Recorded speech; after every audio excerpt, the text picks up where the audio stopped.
Good evening, everyone. Welcome. My name is Emily Yunker, and I'm the Community Programs Coordinator at the Portland Museum of Art. Thank you so much for joining us this evening for a conversation with Chris Newell and Maulian Dana, presented by the Maine Art Museum Trail.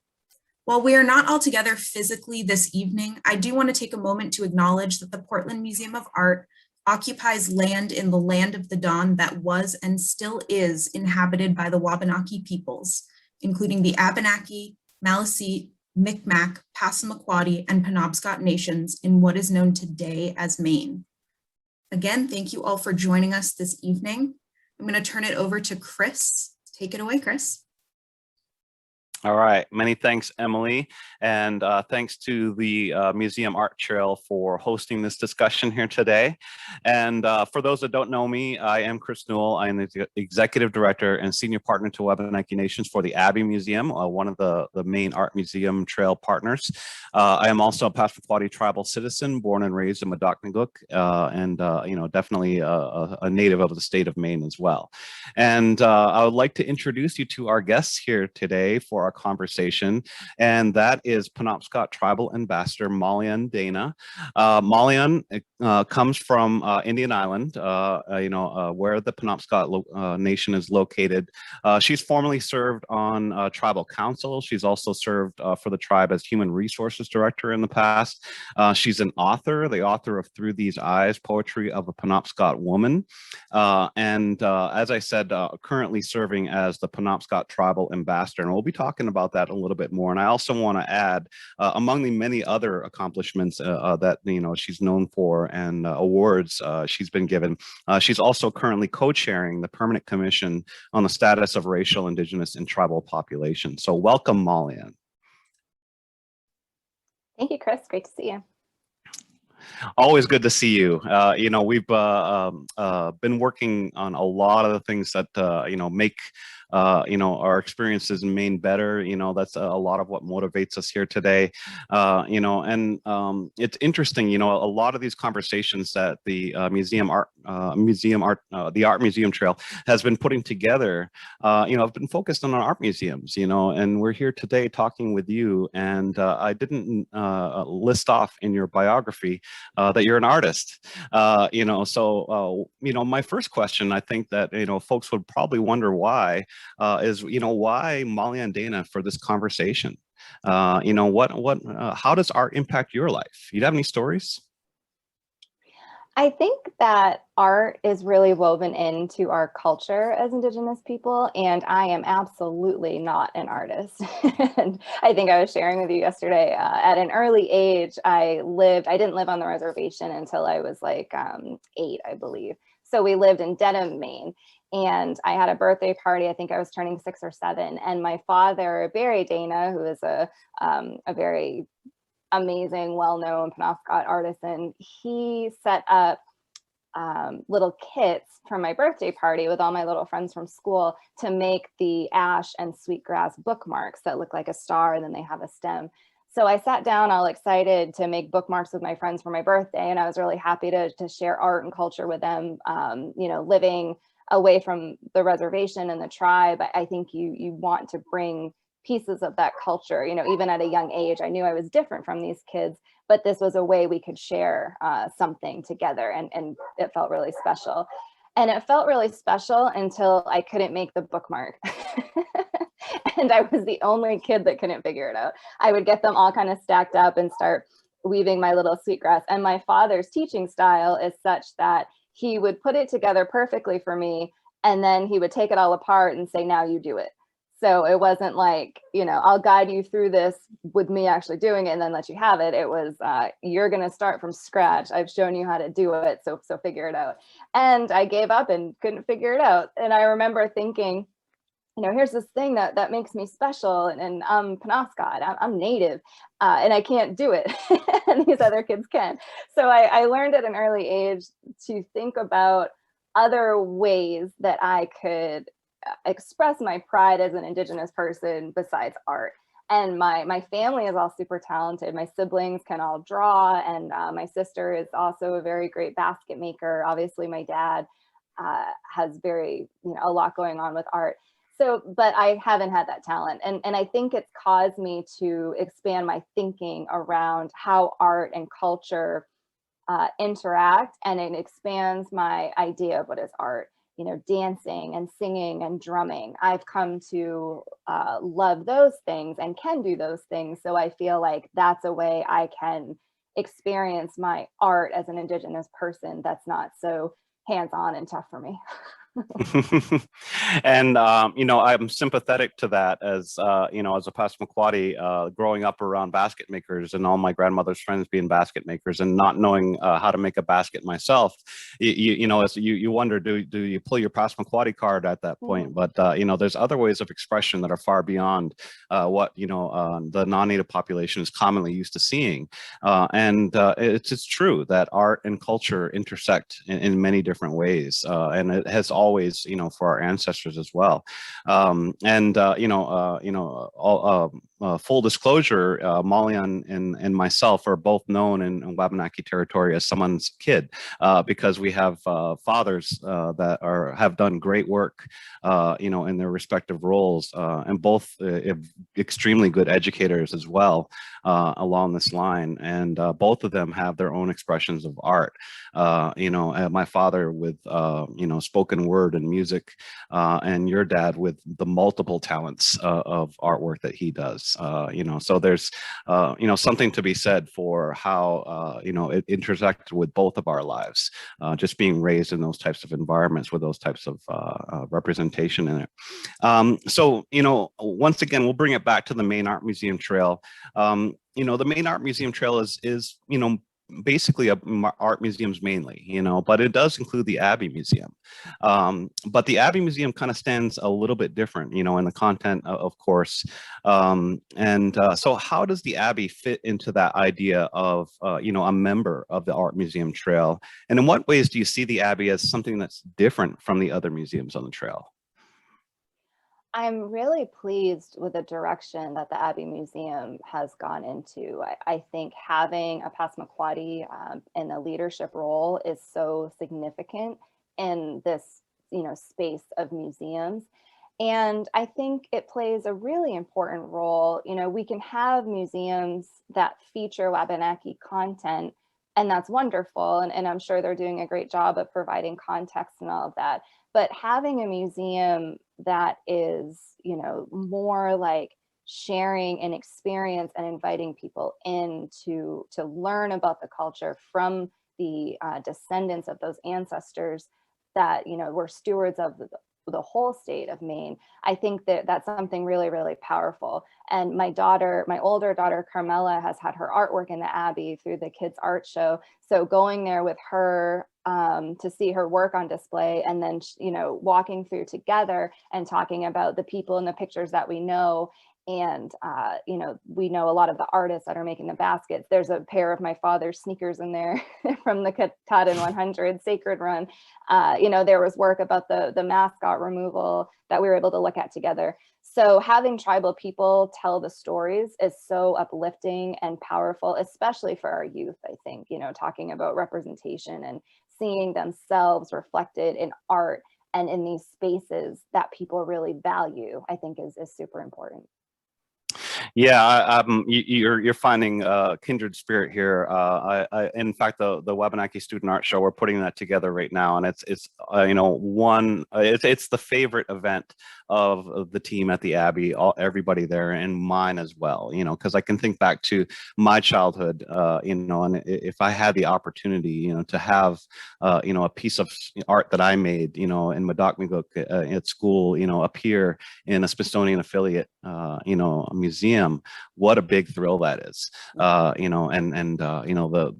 the uplift in self-esteem and that representation, as you said. And one of the things I'll point out is that when we put that show together, we include, the names of the artist, we include their age, we include the artist statement. So the artist, gets to speak about what inspired them to make the art.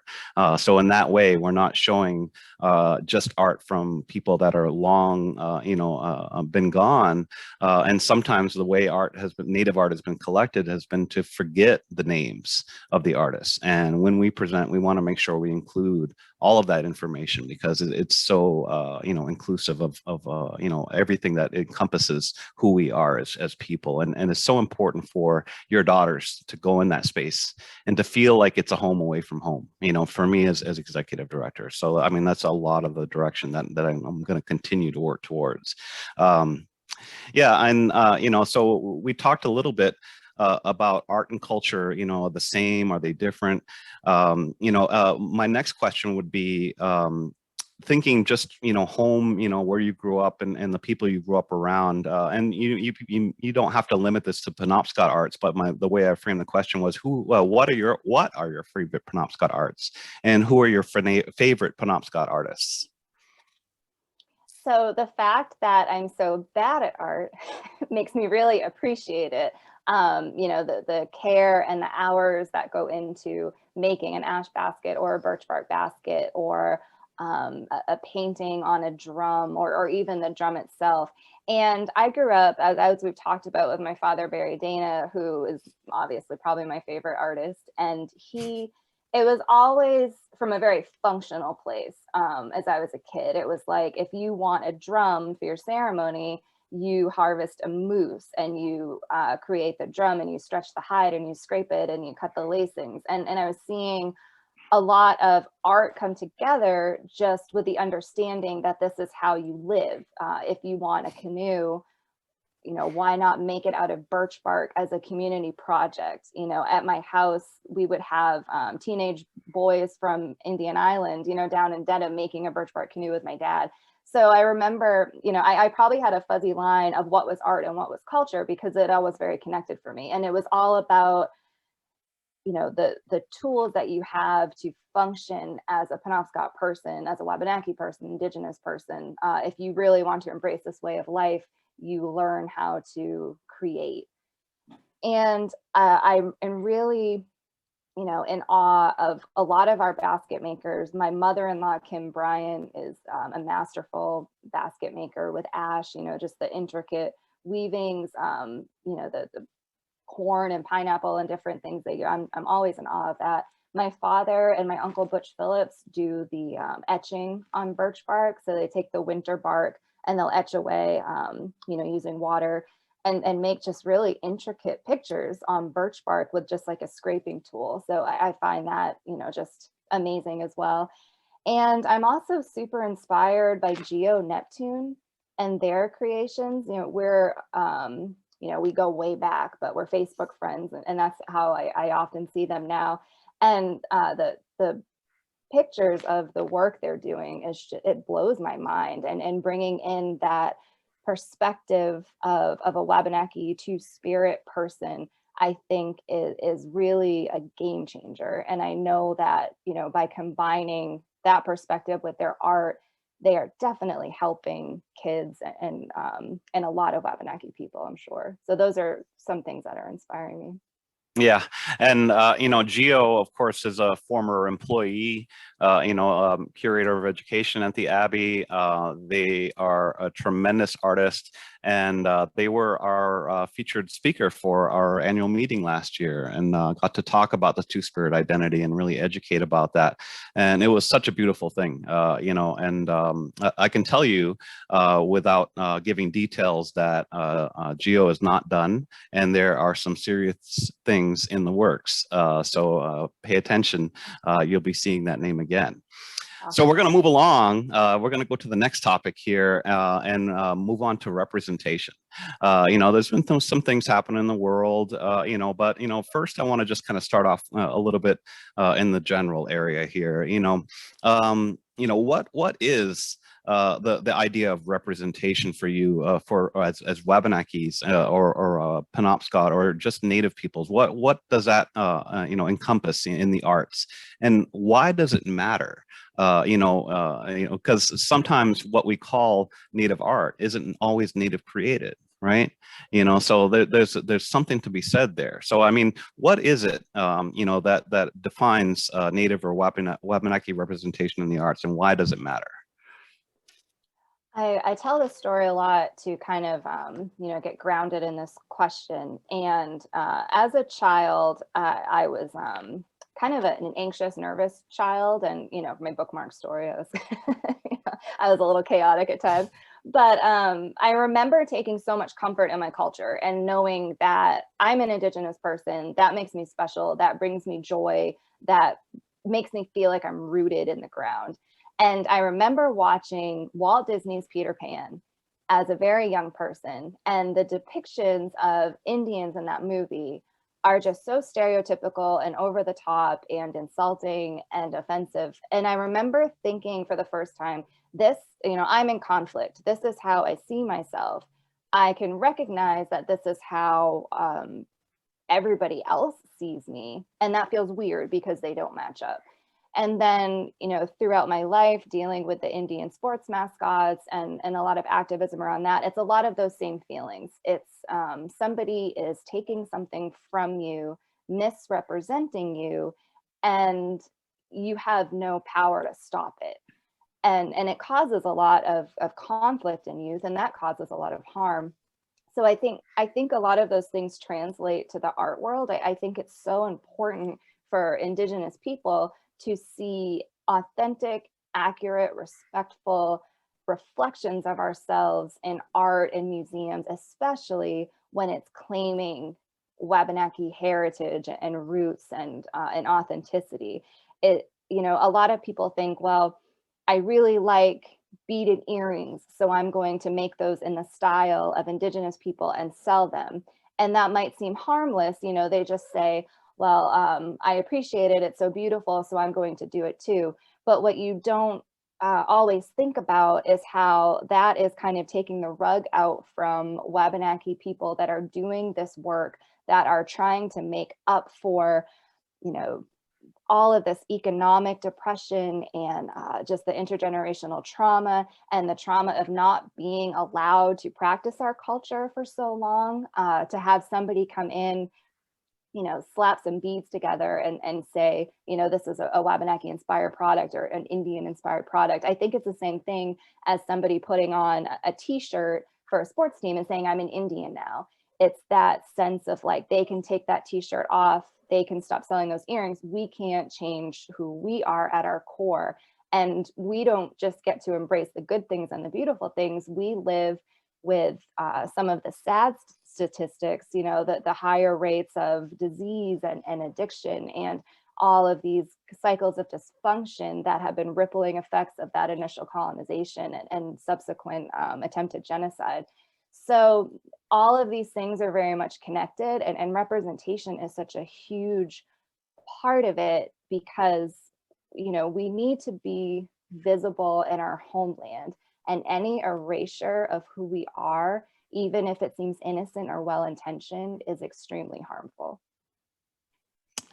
Yeah, and when it comes to representation, I think about how does it matter, to the art world, and does it matter in other ways, and you've described some of them. Are there other examples that you have?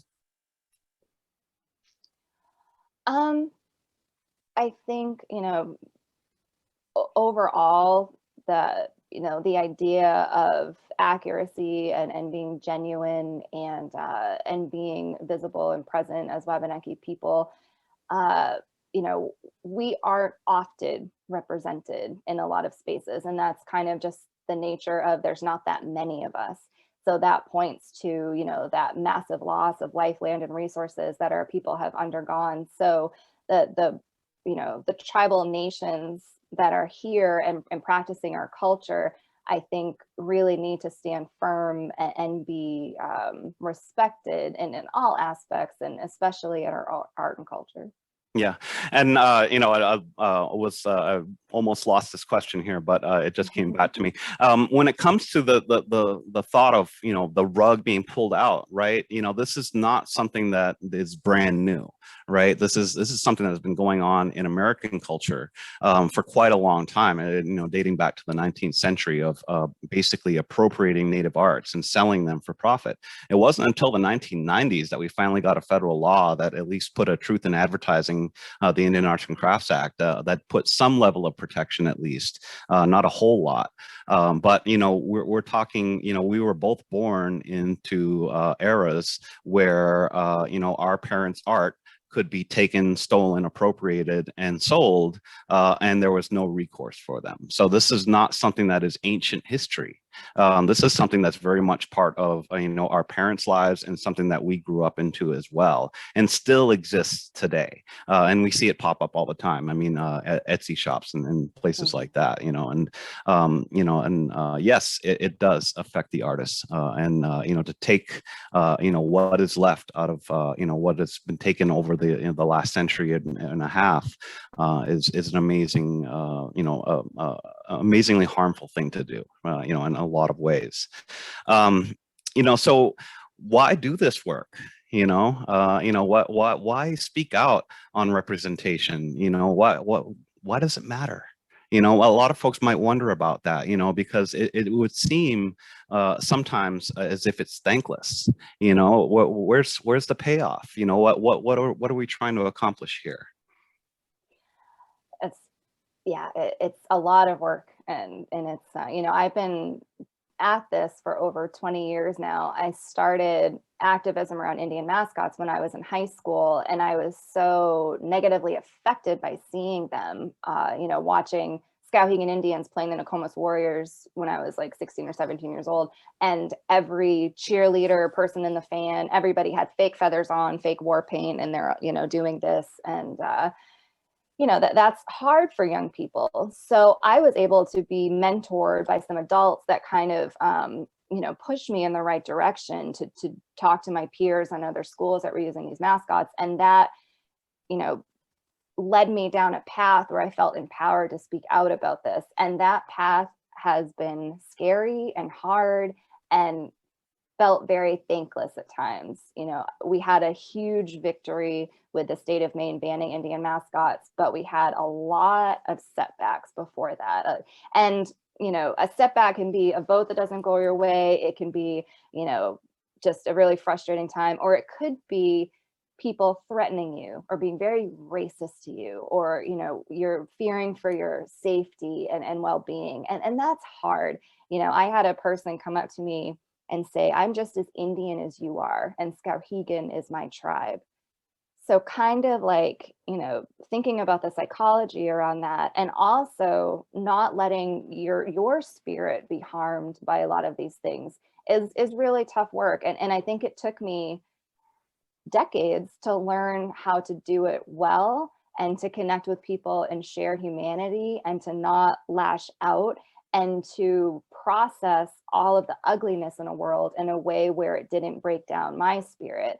And that's kind of the advice that I give to young activists and people getting into this work, is that you need to nurture who you are.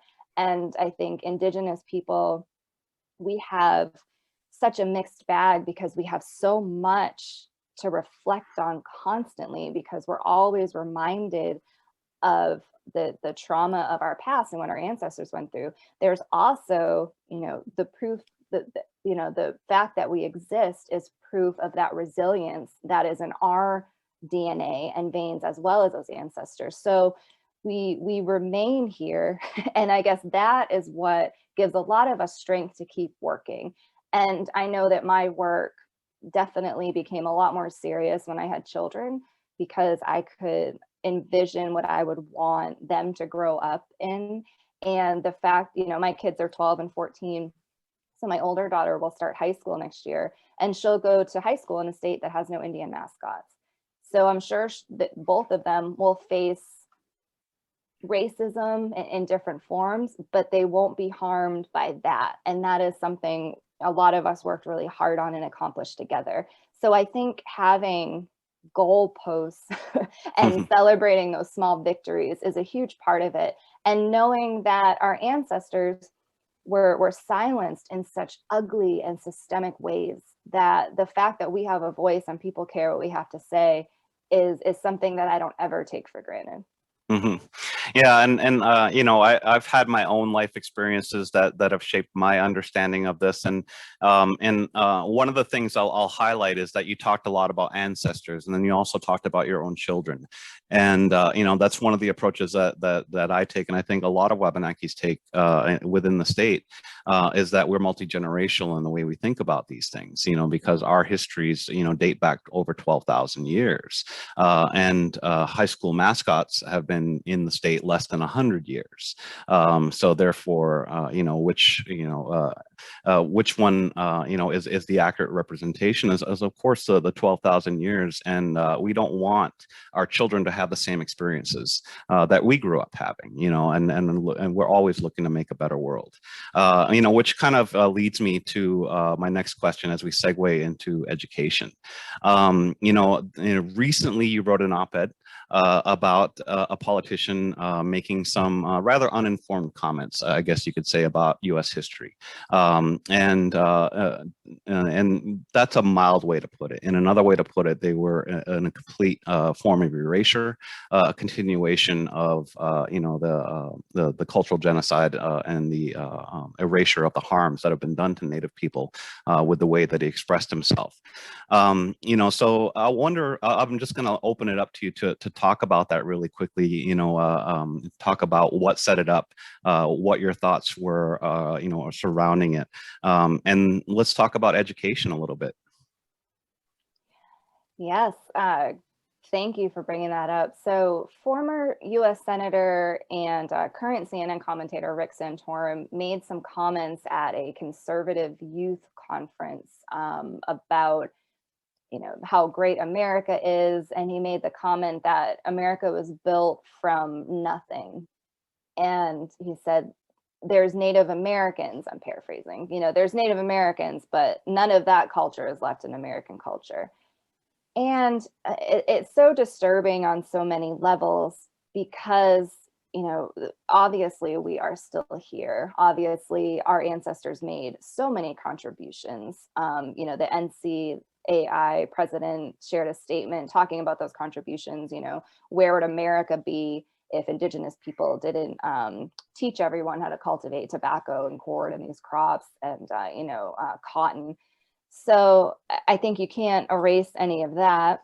And there's a real tendency to do that a lot of the times. You know, I think people like Rick Santorum probably grew up with this idea that Indians were this like mythical people of the past that died out, and anybody left today is just kind of playing along, and that it's not real because the United States conquered Indigenous nations. I think that's a lot of the mentality that people like that have. And that's harmful, and that's erasure, and it's you know, it has tangible effects. When you don't think people exist, you're not going to consider them in public policy. You're not going to see them as human beings. You're not going to think about their rights or their equality or their sovereign status. You think of them as something you don't have to care about because it doesn't exist. You know, it's Never Never Land with Peter Pan. Yeah, so I mean, you know, we both, you know, grew up going to school in the state of Maine and have our experiences.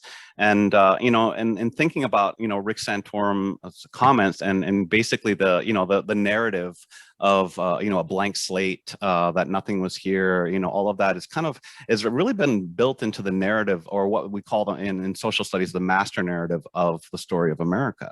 And that's taught in the public school system. You know, so would you, do you think that it has a connection, the experiences of the public school student or just an American school student and Rick Santorum's lack of knowledge in this particular area? Absolutely, I do. And I think back to, I went to the opening of the Native American Smithsonian Museum in 2005 in Washington, D.C. And I went to the Holocaust Museum the day before the opening of the Native American Museum. And it took me, I don't know, 3 hours to get through the Holocaust Museum. I was so overwhelmed. I was so affected. I really felt those exhibits. You know, it's beautifully designed and it's tragic and really tells a story and takes you on a journey.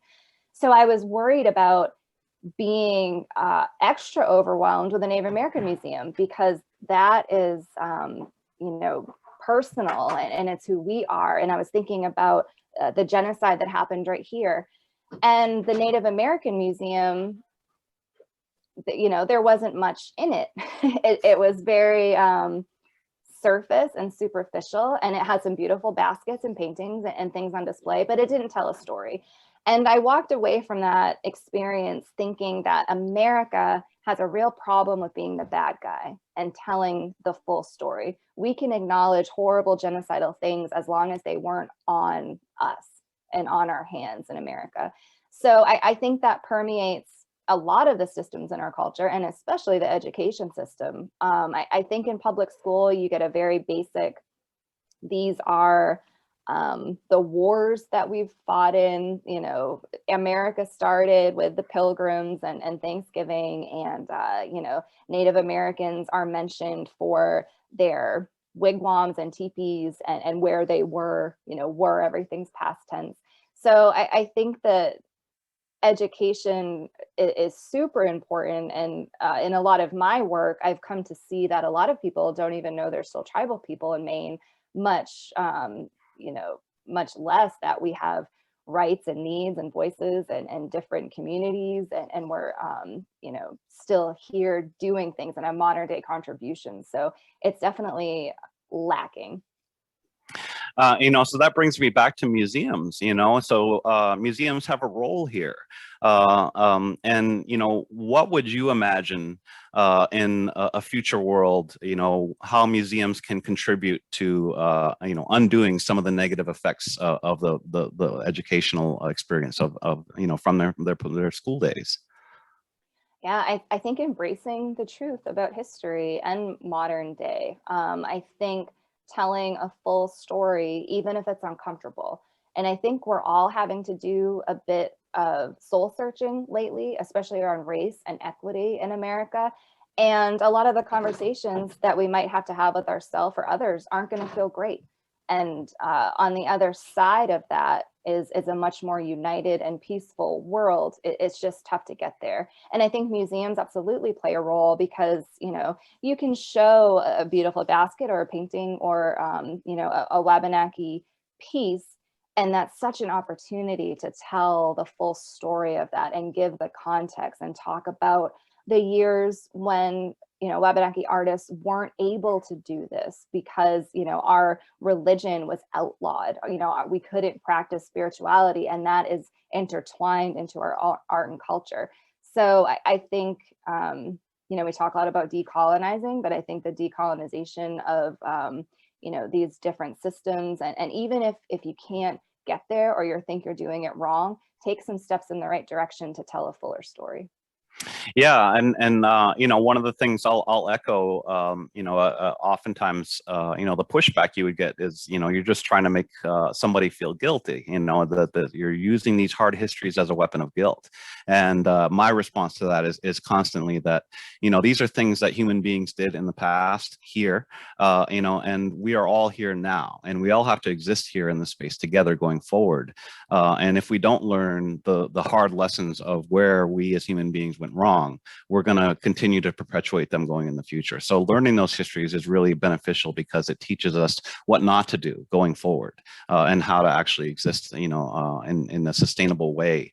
And that's, you know, that's the value of what Indigenous knowledge brings. You know, Wabanaki people are the constant here, 12,000 years of history, you know, and the way to live sustainably on this land located in our language. The state of Maine is only 200 years and is relatively new. And the way the state of Maine exists currently, it won't sustain itself in another 200 years. And what we're starting to see is that, you know, Indigenous knowledge is actually, you know, being paid more attention to by science, by the arts, because it will lead, you know, to proper management of this land and ways for us all to get along and exist and coexist in these places. You know, so the one last question on education for you is, you know, what are ways that, you know, we can address the shortcomings? What's something that a teacher or an institution could do better? Well, there's a great opportunity this year because it's the 20th anniversary of a law that was passed that requires the teaching of Wabanaki studies in Maine public schools. And that was something that was sponsored by Penobscot Nation Representative Donna Loring, who happens to be my great aunt and a great mentor to me and has been invaluable in my life. And I've always really admired how she pushed forward with her vision around this bill. And there was no fiscal note on the bill because obviously that would have killed it if they had to spend money on it. So the bill exists, but there's been issues in making sure that it is working. And I think in the past few years, there's been a real, acknowledgement in schools that maybe they don't have the right tools, they don't understand, teachers are overwhelmed, it's one more thing to teach. So I've seen some really great work recently coming together around how do we better support this law, how do we get accurate and good curriculum into the hands of the schools. And I think if you're a teacher or an educator in any sense, you can be looking for those good resources. And I know that the Abbe has some great resources, and the different tribal nations have educational pages and cultural pages on our websites. So, please get to the source and don't let the fear of doing it wrong stop you from trying at all. You can find experts, you can find the resources, and if you approach it with an open mind and give kids this information, it'll really go a long way. And I think at the very minimum, teach kids that Wabanaki people still exist. Yeah, and I love that last message that you gave there, because as somebody that does professional development with teachers and incorporating Native content, one of the things I run into oftentimes is why they weren't doing it before is because of a fear, and that's because of their own, the teacher's own public school or school experience as well, and the lack of information that was given to them. So yes, we understand it can be scary sometimes to dip your toe in these waters because there's a lot of bad habits that we're taught along the way, but the only way we learn and grow is by making ourselves uncomfortable. So, don't be scared. And I would encourage that as well. Thank you for mentioning that. I appreciate it. So we're going to move on now to the topic of sovereignty. Sovereignty, museums, art museums. Wait a minute here. So let me back up first, and just let's define the term. What is sovereignty? Why does it matter to you? So my work as ambassador and a lot of my background and growing up with Maulian Dana as my father, he served as chief when I was a teenager, and Donna Loring as my aunt. I've been around this word for quite some time. And to me, it is the freedom to care for and be stewards of the lands and the people and protecting what is sacred. I think it's kind of a dual concept for me. It's that, right to existence and self-determination, self-governance. And it's also, wrapping our arms around our identity and protecting that for our future generations. Yeah, and so thinking about your position as Penobscot Tribal Ambassador, there's representation, in a government-to-government sense with that. Is your position officially recognized by the state, and does that matter? So, yes and no to both questions. In 2015, the Penobscot Nation decided at our general meeting to remove our representative to the legislature. And this was just based in the feeling that this relationship was not based in equity and we weren't being treated in a fair way. And this, is a huge topic. And I know that, a lot of the buzz around these issues lately is about the tribal state relationship. So I remember being at the general meeting. I voted to remove the representative. I went to the State House the day that the representatives walked out, not thinking in a million years that I would be, appointed to the new role that we would create.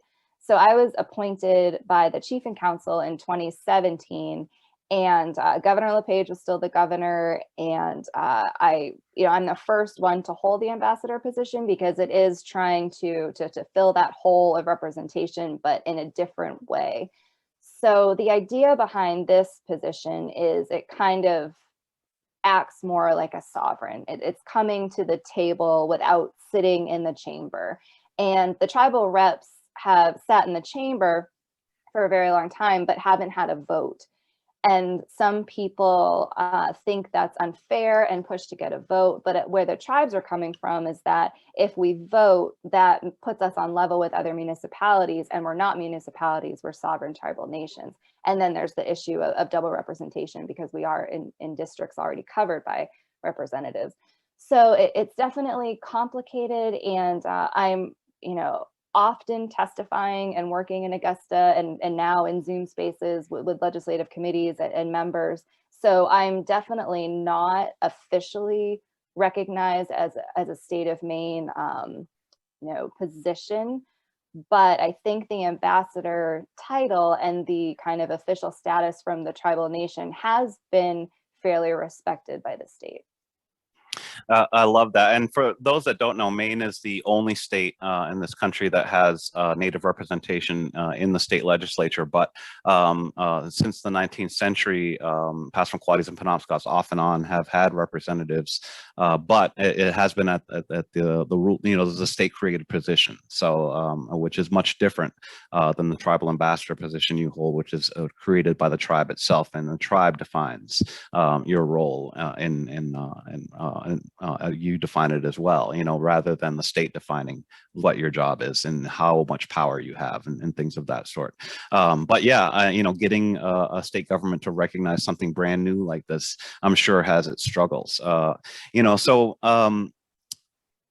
Does sovereignty apply to just policy and law and to government, or does it also apply to arts, education, and circling back to representation? Yes, I would say it applies to all those things. And I'm so glad that we're starting to see the connections between sovereignty in like a government legal sense and these other areas of our lives, because they are all connected. If we are able to act as the sovereign nations that we are, we're going to have better health outcomes, educational outcomes. We're going to, be able to support ourselves better and our artists. And, if artists create their art in a more sovereign nature, I think that's empowering. So, and obviously, having ownership and control and jurisdiction over things extends into the art realm for sure, and education.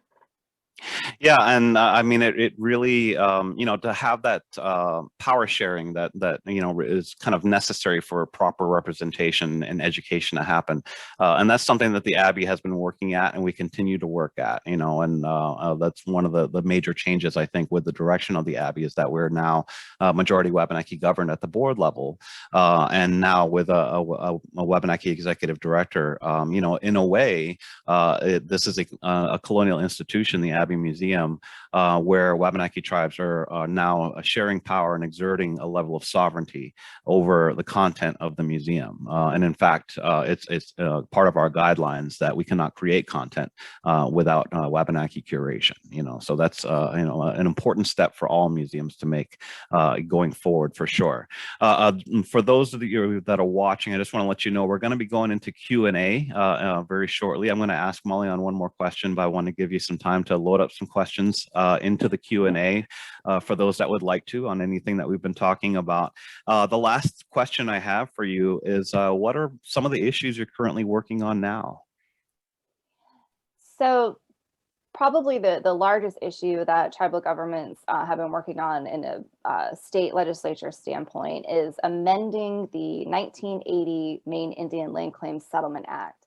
And essentially, this was a document meant to settle valid claims to land. The Passamaquoddy tribe, later the Penobscot Nation, and later the Maliseet tribe, the Passamaquoddies found it first. They discovered that the treaties that oversaw the taking of about 2/3 of the state of Maine were invalid because they were never ratified by the federal government as they were supposed to be under the Non-Intercourse Act.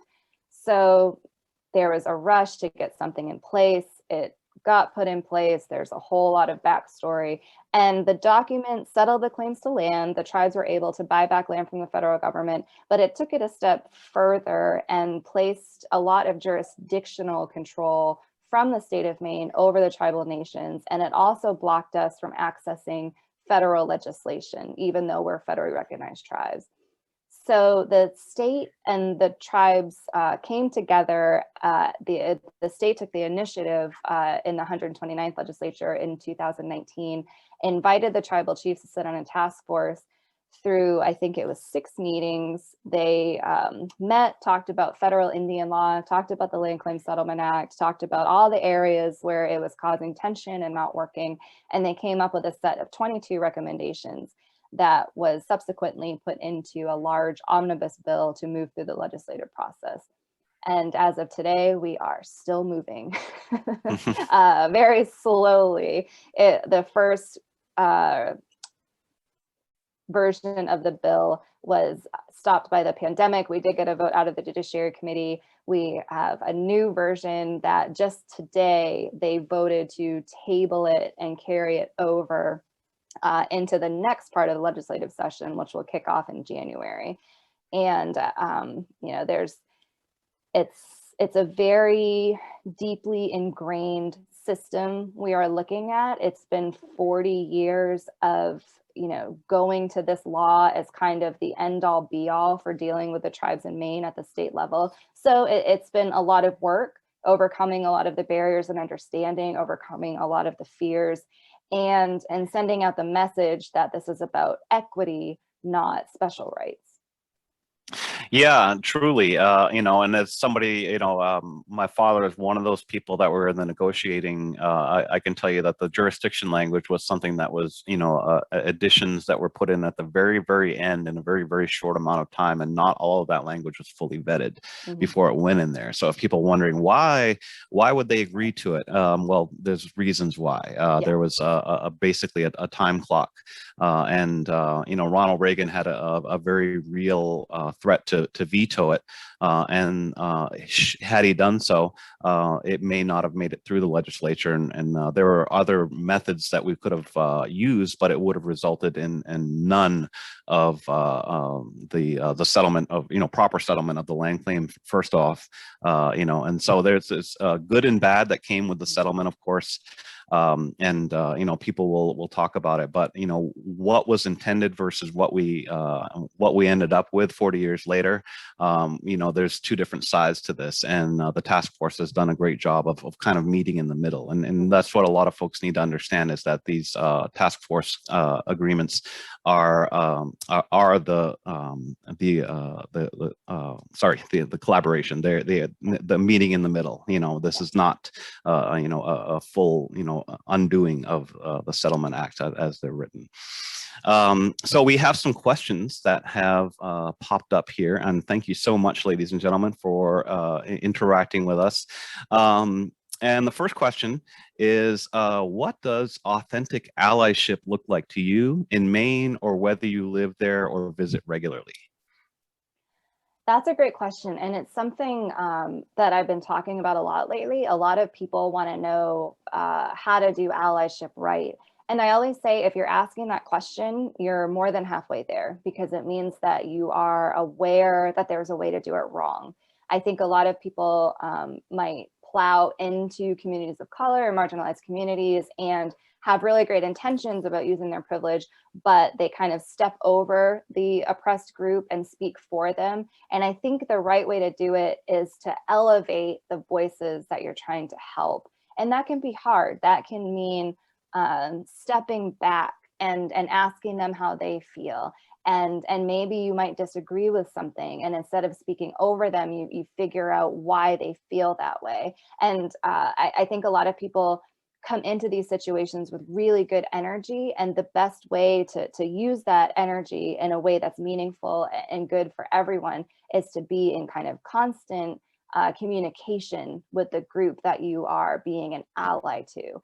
And I feel that quote unquote bad allies weed themselves out really quickly if it's apparent they're kind of in it for attention or you know, just wanting a feather in their cap. I feel like, you know, they kind of weed themselves out. So if you see really meaningful, long-lasting relationships, I would use those as a good model. Mm-hmm. Yeah, it's you know, allyship is more than checking a box, you know, and we think about things like institutions doing land acknowledgements, you know, as a sign of allyship. But you know, and in the work I do, when people ask me, you know, like how do we go about it? My first question is, what are you going to do beyond the land acknowledgement? Because if that's all you do, then that's not enough. There's more to be said for you know, true allyship. The acknowledgement is important, but that's literally the first step. What are the steps you're going to follow after? And I'll be happy to, you know, engage with them in those conversations going, you know, go forward.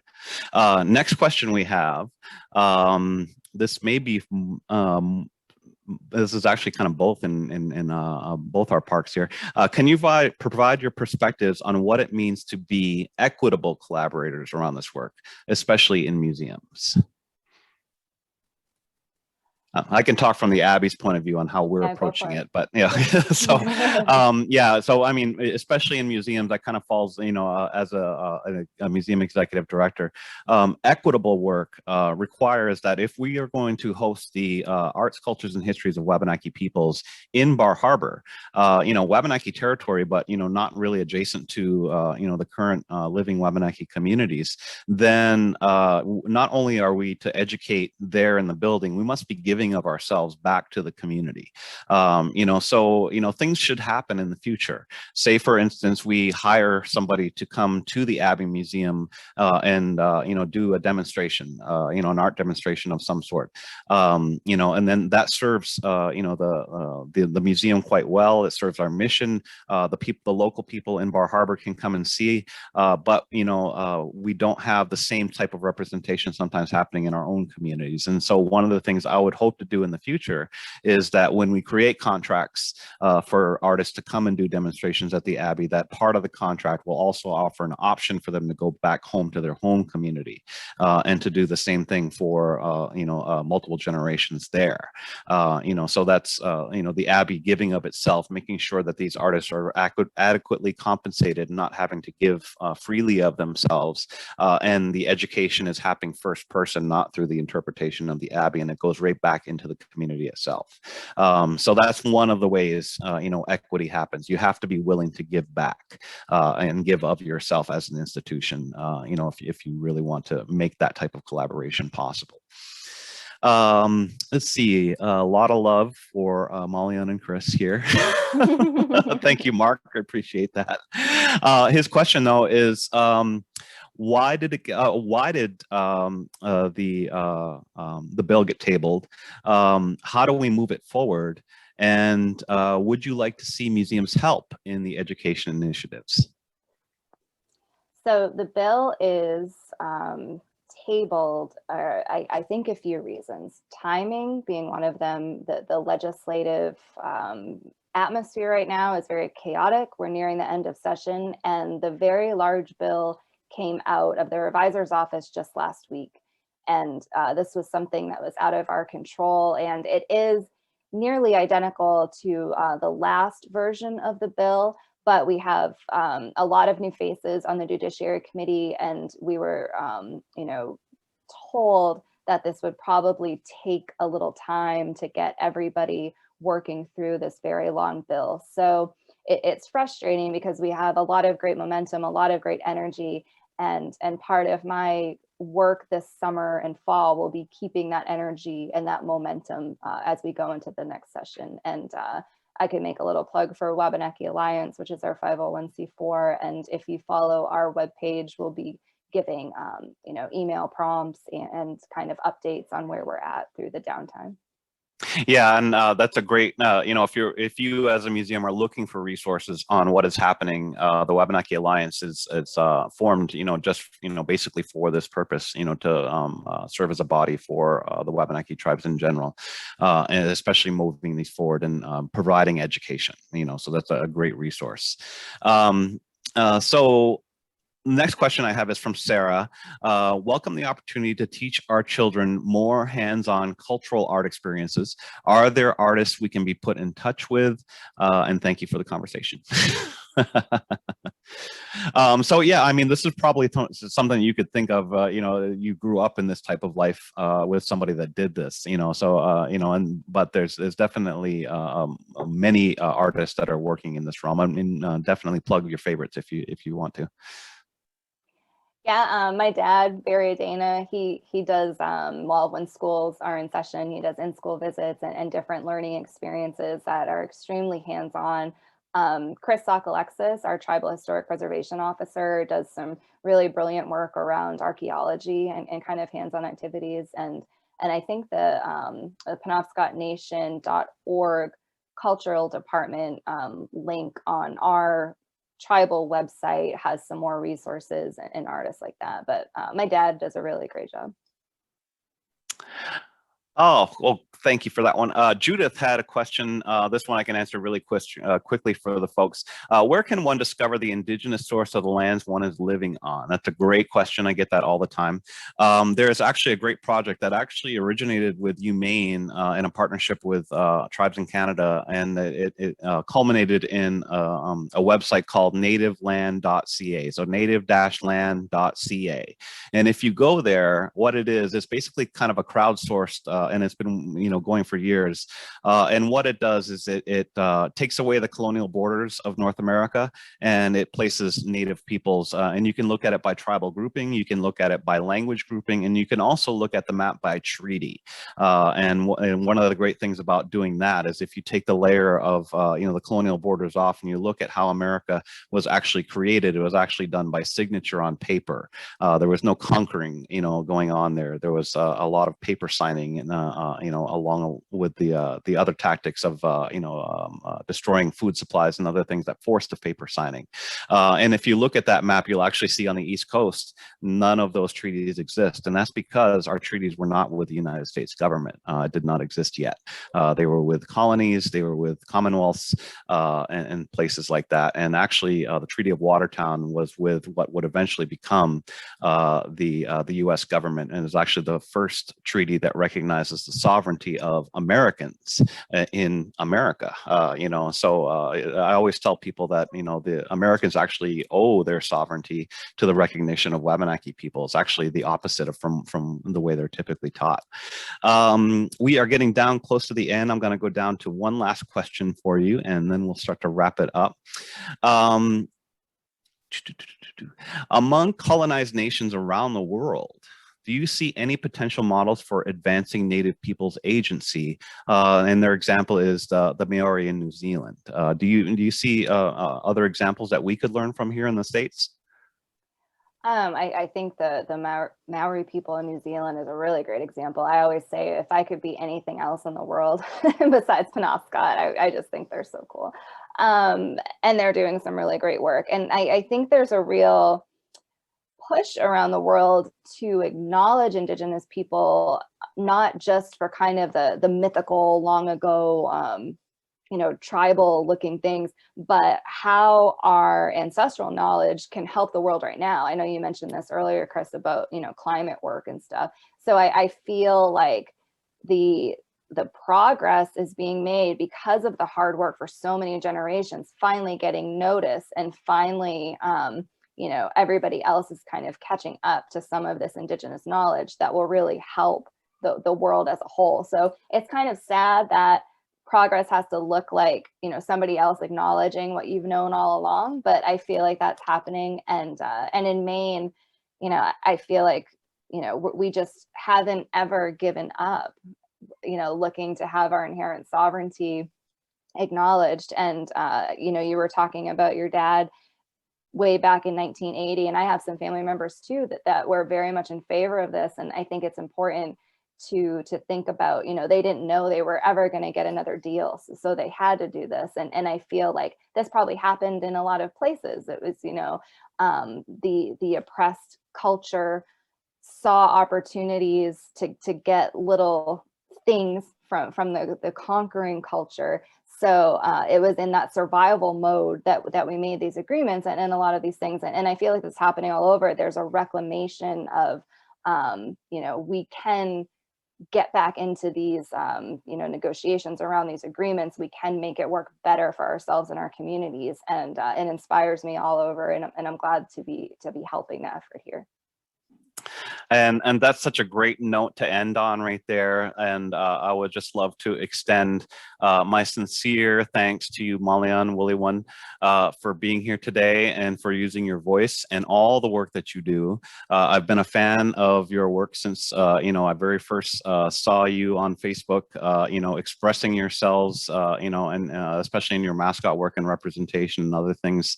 Everything you do, I know, comes from the heart. And, I can just, as somebody that follows your social media, I can also tell everybody that it's really about more than Maulian.